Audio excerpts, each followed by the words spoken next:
Alors, je m'appelle Édouard Lavergne, je suis docteur en biologie marine et je travaille pour la société Plasticatsi.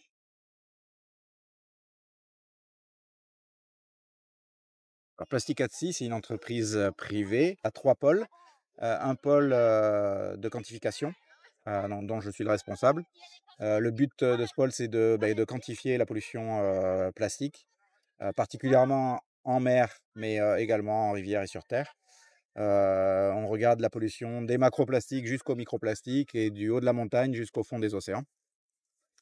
On a un deuxième pôle qui est un pôle d'écotoxicologie où là, on va travailler sur, on va faire des tests pour des entreprises qui fabriquent, des polymères ou qui fabriquent des objets en plastique et on va tester la toxicité de ces produits-là, sur des organismes marins, des organismes d'eau douce ou des organismes terrestres. Et le dernier pôle, c'est le pôle de biodégradabilité et là, on va tester la biodégradabilité, des différents matériaux qu'utilise, une entreprise pour fabriquer un objet et en fait, en prenant en compte, la quantification dans l'environnement, leur toxicité et leur biodégradabilité, ils pourront faire un choix avisé pour, le choix de leur matière.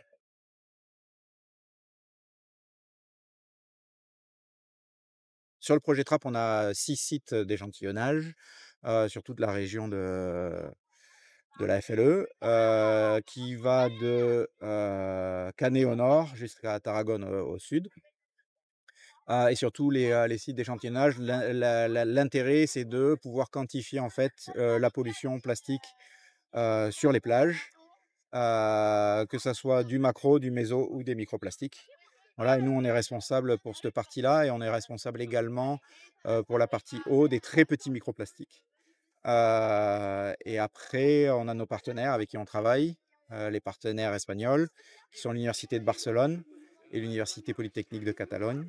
Et eux, ils sont responsables de l'échantillonnage en mer, de microplastiques, plutôt les plus gros microplastiques, donc ils vont de 5 millimètres à 300 microns, et à leur analyser. Et le but, global du projet, en fait, c'est de mieux comprendre cette pollution sur la région de la FLE, en particulier, sans prendre en compte la barrière, de la frontière qui n'existe pas pour les pollutions, et en particulier les courants, et qui arrivent plutôt du nord, et qui descendent, vers le sud et de voir comment, ensemble, entre la partie française et espagnole, on peut mieux gérer, la problématique des déchets qu'on retrouve, en mer.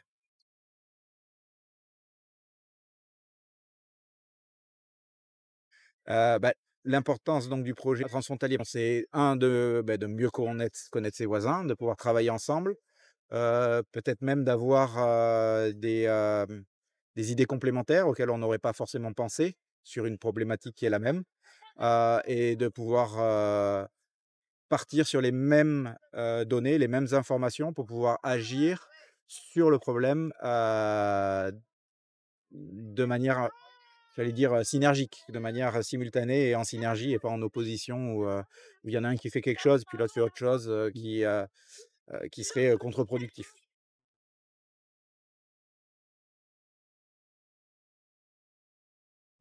Chacune des entités travaillait déjà sur la problématique, et après il y a eu, il y a eu, l'appel, de l'Eurorégion, avec, plusieurs meetings dont un à Barcelone et un à Bagnoul-sur-Mer.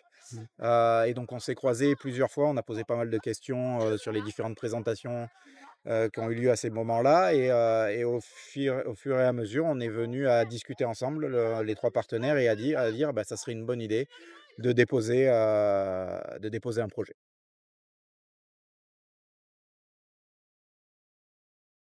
Nous, donc déjà l'université de Barcelone et de, Polytechnique de Catalogne, eux, ils avaient déjà fait des projets comme ça dans ce sens-là où ils utilisaient pas mal de sciences participatives. Nous, on utilisait pas mal de sciences participatives, mais sur des événements, très, ponctuels.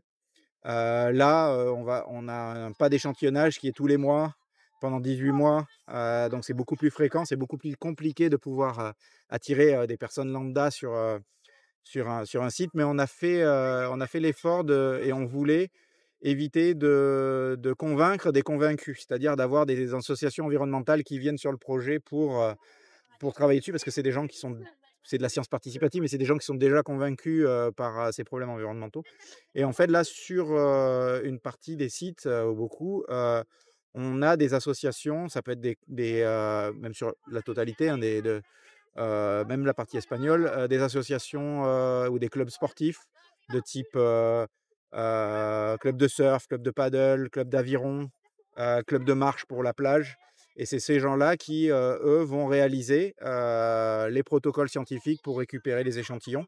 Donc nous, on les forme, eux, ils réalisent, on coordonne, avec eux pour la remise des échantillons et l'analyse, nous, plus tard, et en même temps, on souhaite nous, l faire, comment dire? Travailler sur les résultats en faisant des présentations, en faisant on a la vulgarisation scientifique. OK. Donc voilà, on fait en même temps, on fait de la vulgarisation scientifique. Par exemple, à Canet, on va travailler avec un ESAT, donc c'est des personnes en situation de handicap, Mmh. qui vont venir faire de l'échantillonnage et donc c'est pas forcément des gens qui ont l'habitude de venir sur ce genre d'événement. Et donc c'est comme ça qu'on compte contribuer justement à la vulgarisation et à la propagation de l'information sur cette problématique du plastique.